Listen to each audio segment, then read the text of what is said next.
હવે આગળ વાત કરીએ ખેડાના કપડવંજ ખાતે ગેરકાયદે દવા ઉત્પાદનનો પર્દાફાશ થયો છે। એફડીસીએ દ્વારા ધોળીકુઈ ગામે મોટી કાર્યવાહી હાથ ધરવામાં આવી।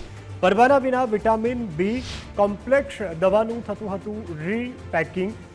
રતવાની દવાના નામે ગેરકાયદે આ વેચાણ થતું હોવાનો પણ ખુલાસો થયો છે। 160 ભરેલી અને 1000 જેટલી ખાલી બોટલોનો મુદ્દામાલ પણ જપ્ત કરવામાં આવ્યો છે। BHMS ડોક્ટર છેલ્લા 5 વર્ષથી આ કાળો કારોબાર ચલાવતો હોવાનો પણ પર્દાફાશ થયો છે। બોટલ દીઠ ₹80ના ભાવે દવાનું વેચાણ કરવામાં આવતું હતું।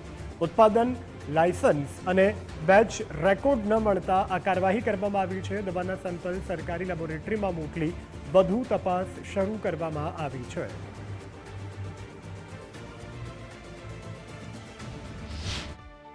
મળેલી માહિતી મુજબ ધોળીકુઈ કપડવંજ ખાતે અમારી કચેરીના અધિકારીઓ દ્વારા નાના બાળકો માટે રતવાની દવાના નામે દવાના વિના પરવાને ઉત્પાદન અને વેચાણ અંગે સંદર્ભી અટકાયતી અમે પગલાં લીધેલા, જેની વિગતો મુજબ અમને વડી કચેરીથી સૂચના પ્રાપ્ત થયા મુજબ ધોળીકુઈ કપડવંજ ખાતે ડૉક્ટર સોની 22 વાળા રતવાની દવાનું વિતરણ નાના બાળકોને કરે છે। તે બાબતે અમારી કચેરીના અધિકારીઓ ત્યાં જઈ જરૂરી રીતે તપાસ કરેલી। તપાસમાં અમને એવું તથ્ય જાણવા મળેલું કે તેઓ કંઈક અમદાવાદની એક પેઢીમાંથી વિટામિન બી કોમ્પ્લેક્સની 4.5 લીટરના કેરબા લાવી એમાંથી જુદી જુદી 100 mlની બોટલો ભરે છે અને એમના પર પોતાનું લેબલ લગાડે છે અને લેબલ વગર પણ તે બાળકોને આપે છે અને તેનાથી તેઓ રતવાનો રોગ મટી જાય તેવો ક્લેમ કરે છે। આ બાબતે અમે જરૂરી રીતે તપાસ કરેલી ત્યાં, અને ત્યાંથી જે